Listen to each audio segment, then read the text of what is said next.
Selamat siang semuanya. Terima kasih untuk teman-teman yang menyaksikan. Sebelum saya memulai, saya ingin mengucapkan terima kasih yang sebesar-besarnya kepada rekan-rekan peneliti saya, Dr. Teresa Liliana Warga Setiawati, Prof. Julia Windy dan Dr. Angkasa Ramatuan Hamdan atas kerjasamanya dalam riset ini.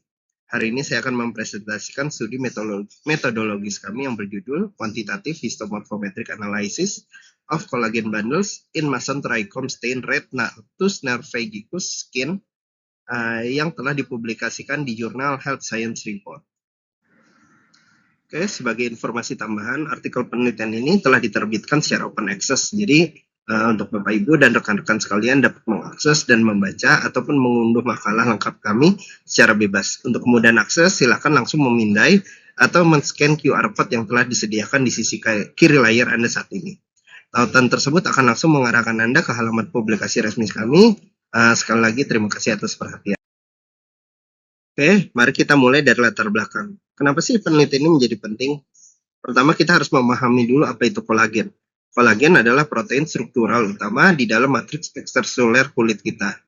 Dengan memahami kolagen, hal itu penting untuk mempelajari bagaimana mekanisme penyembuhan luka, bagaimana proses penuaan, dan berbagai riset dermatologis lainnya. Nah, untuk saat ini, kolagen bisa divisualisasikan di bawah mikroskop dengan pewarnaan Mason Trichome yang telah menjadi standar emas di mana kolagen akan tampak sebagai warna biru atau hijau. Nah, sayangnya masalah dalam penelitian kolagen saat ini adalah scoring kolagen dilakukan secara visual dan bersifat kualitatif atau semi kuantitatif. Hal ini menimbulkan risiko subjektivitas dan bias di antara pengamat atau inter-observer variability. Penelitian satu bisa saja memberikan skor 4/5, tetapi peneliti lain bisa bilang kepadatannya rendah dan memberikan skor 2/5. Karena itu, kita butuh sebuah metode kuantitatif yang terstandarisasi dan bisa direproduksi oleh siapa saja. Melihat masalah pada bias tadi, penelitian ini hadir dengan dua tujuan utama.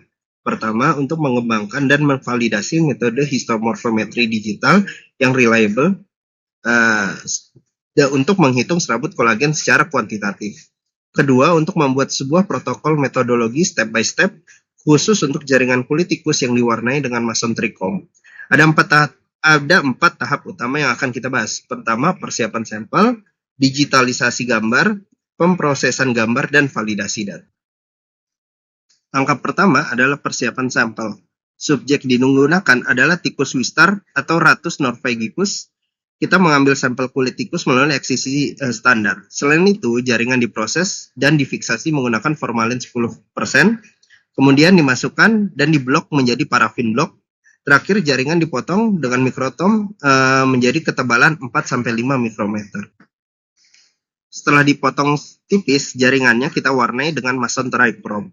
Prosesnya cukup panjang. Kita mulai dari deparafinisasi untuk membuat lilin pada parafin blok, lalu menggunakan Morgan larutan Bowen, lalu diberikan pewarnaan dengan inti sel diwarnai dengan Weigert iron hematoxylin, sitoplasmanya diwarnai merah muda dengan Bibrich scarlet acin fuchsin, dan terakhir kita mewarnai kolagen menggunakan aniline blue. Setelah diwarnai dan difoto menggunakan scanner digital, baru kita masuk ke tahap pemrosesan gambar digital step by step seperti gambar 1.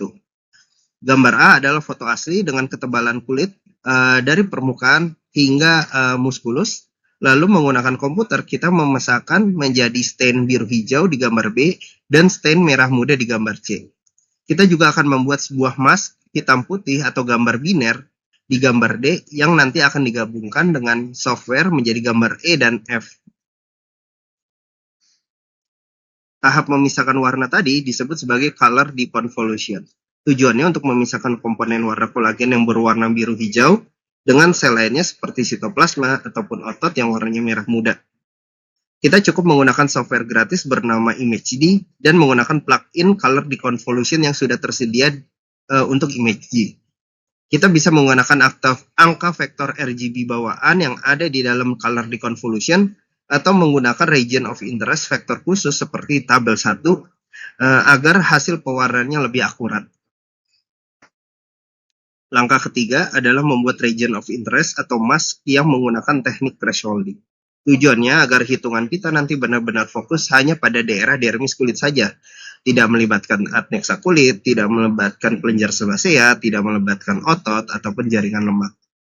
Caranya, gambar kolagen berwarna biru hijau tadi kita ubah menjadi gambar hitam putih atau biner, di mana gambar putihnya mewakili daerah kolagenus, lalu kita beri efek Gaussian blur untuk menghaluskan dan mengurangi noise.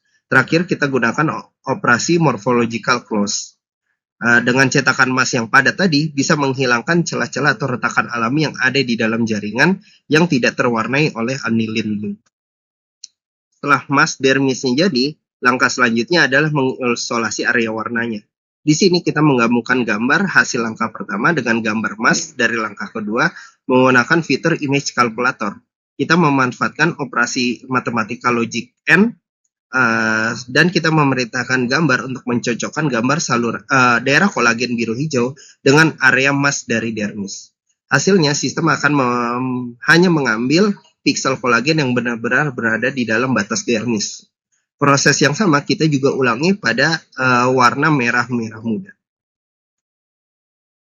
Langkah terakhir adalah kita melakukan pengukuran measurement kuantitatif. Measurement kuantitatif ini penting sehingga data yang tadinya visual atau data yang tadinya informasi gambar menjadi data angka. Gambar yang sudah terisolasi tadi siap diekstraksi. Kita lakukan pengukuran dengan mengatur parameter apa saja yang ingin dikeluarkan seperti luas area, mean gray value, median, skewness, kurtosis, dan sebagainya yang ada pada tabel 2 di paper kami. Kita cukup melakukan measure pada gambar kolagen maupun sitoplasma, dan Imagee akan otomatis mengeluarkan tabel results berisi data kuantitatif yang sangat detail.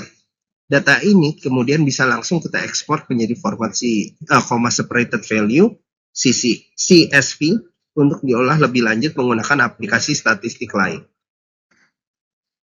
Lalu apa sih keuntungannya menggunakan metode ini? Kenapa hal ini menjadi penting? Pertama, hasil pengukuran ini menjadi objektif dan terstandarisasi. Jadi baik yang melakukannya kita menggunakan komputer ataupun sistem apapun, hasilnya pasti sama. Kita resmi mengganti evaluasi visual yang sifatnya subjektif dengan hard data yang bersifat angka pasti. Kedua adalah cost efektif, di mana kita menggunakan perangkat software yang bersifat open source yaitu Imagee.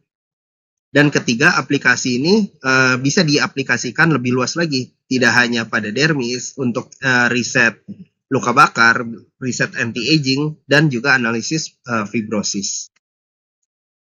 Sebagai penutup, analisa histomorfometri digital pada cahayatan jaringan yang diwarnai dengan mason trichrome ini akan memberikan kita alat bantu yang akurat, terukur secara objektif, dan reproducible.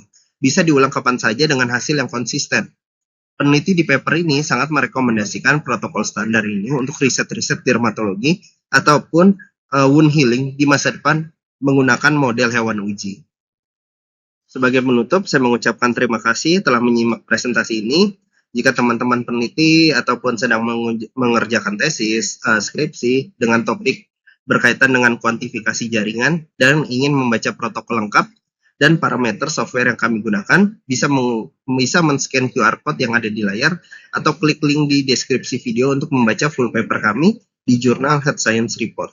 Nah, jika ada pertanyaan, jangan lupa untuk menuliskannya di kolom komentar atau mengkontak langsung ke email saya di halaman ini. Saya ucapkan terima kasih. Assalamualaikum warahmatullahi wabarakatuh.